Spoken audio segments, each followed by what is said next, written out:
Assalamualaikum warahmatullahi wabarakatuh. Kita berjumpa lagi di Lensa Cahaya Channel. Tapi alangkah baiknya jika tombol subscribe ditekan dan aktifkan loncengnya agar Andalah yang pertama mendapat update video terbaru. Kali ini kita akan menyimak 9 akibat durhaka kepada orang tua. Selalu berbuat baiklah pada mereka sebelum terlambat. Perbuatan durhaka kepada orang tua tidak hanya mengandalkan fisik saja, tetapi juga dari perkataan hingga perilakunya yang buruk kepada mereka. Misalnya seorang anak membentak kepada mereka sampai bersuara keras dan menghardiknya, selalu memasang muka masam atau cemberut di hadapan mereka, bahkan sinis dan mengejeknya. Itu semua adalah tanda perbuatan durhaka kepada orang tua.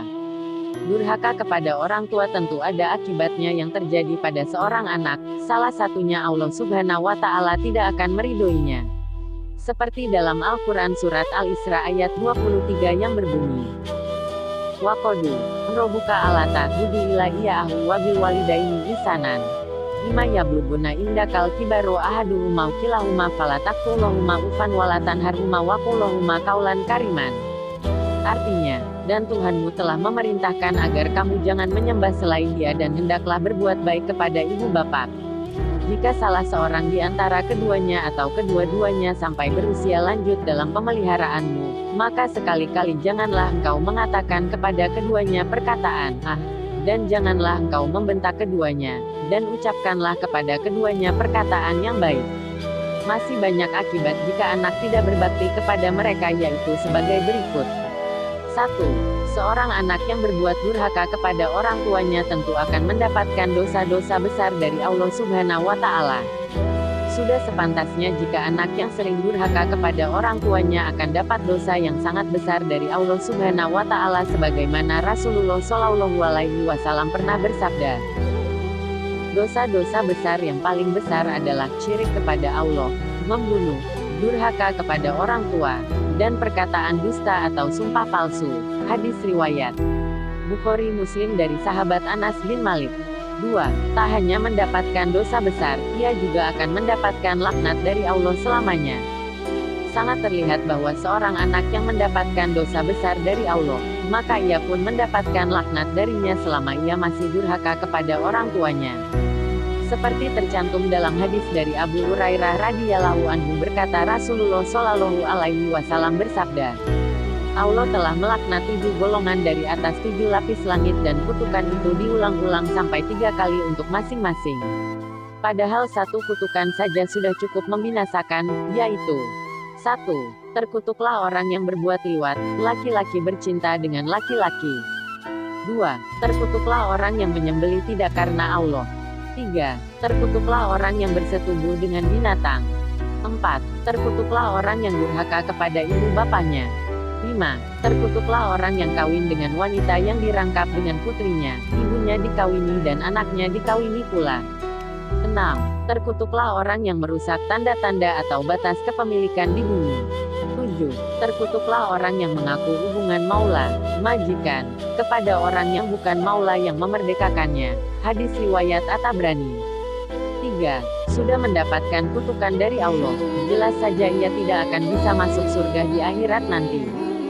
Baginda Rasulullah Shallallahu Alaihi Wasallam pernah bersabda tentang seseorang yang durhaka kepada orang tuanya dan ia tentu tidak akan masuk ke dalam surga di akhirat nanti. Pernyataan tersebut diterangkan dalam hadis berikut dari Abu Darda radhiyallahu anhu.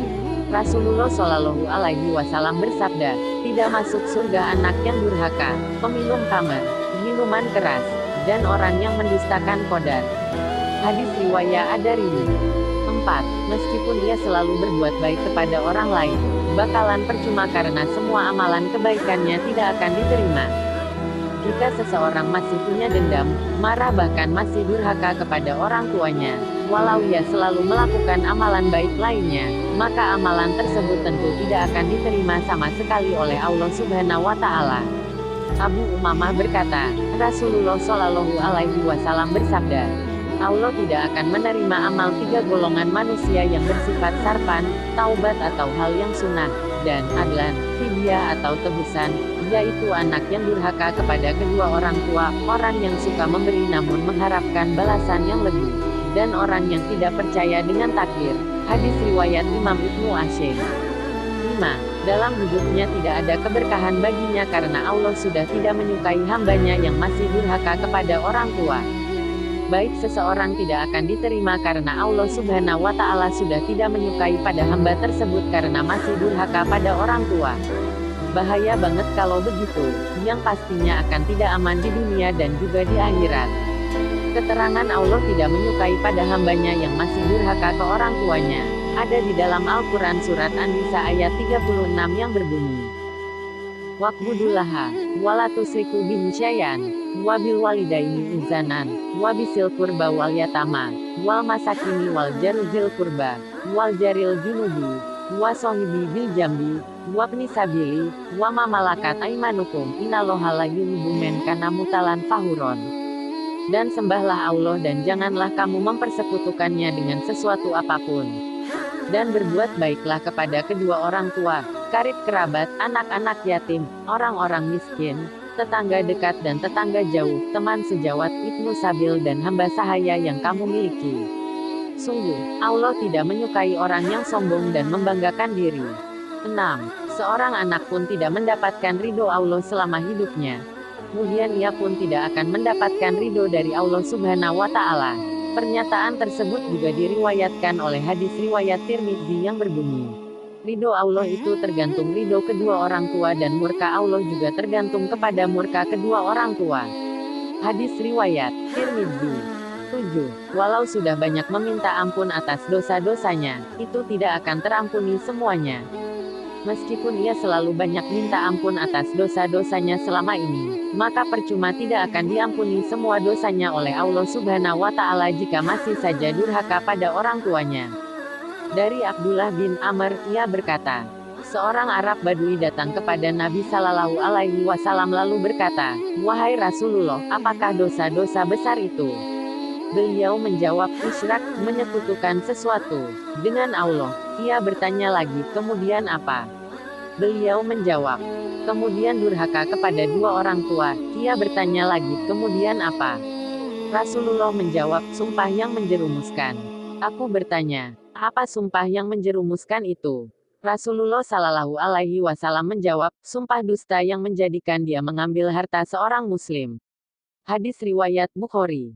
8. Bahkan di dunia pun bakal dipercepat kena azabnya. Karena sudah tidak disukai oleh Allah, maka tentunya ia tidak akan aman di dunia dan di akhirat. Di akhirat ia akan dimasukkan ke dalam neraka dan di dunia akan disegerakan musibahnya kelak. Sebagaimana sabdaan baginda Rasulullah Sallallahu Alaihi Wasallam berikut. Dari Abi Bakrah radhiyallahu anhu, Rasulullah Sallallahu Alaihi Wasallam bersabda, tidak ada dosa yang Allah Subhanahu wa Ta'ala segerakan azabnya kepada pelakunya di dunia ini dan dia juga akan mengazabnya di akhirat, ketimbang berlaku zalim dan memutuskan silaturahim. Hadiah riwayat Muslim. 9. Ia akan meninggal dalam keadaan buruk yakni berpaling dari Allah Subhanahu wa Ta'ala atau mendapatkan su'ul khatimah di akhir hidupnya. Su'ul khatimah adalah kematian yang buruk bagi seorang muslim. Su'ul khatimah biasanya terjadi pada manusia yang dimurkai oleh Allah Subhanahu wa Ta'ala. Sudah diterangkan bahwa seseorang yang masih durhaka kepada orang tuanya maka Allah tidak menyukai hamba tersebut. Dan hal itu pun bakal dikhawatirkan hidupnya berakhir dengan su'ul khatimah. Nauzubillah min zalik, kita jangan sampai berbuat durhaka sekalipun kepada orang tua, agar kita tidak mendapatkan semua akibatnya seperti di atas tadi. Oleh karena itu, selagi mereka masih ada yuk sayangilah mereka berdua sepenuh hati.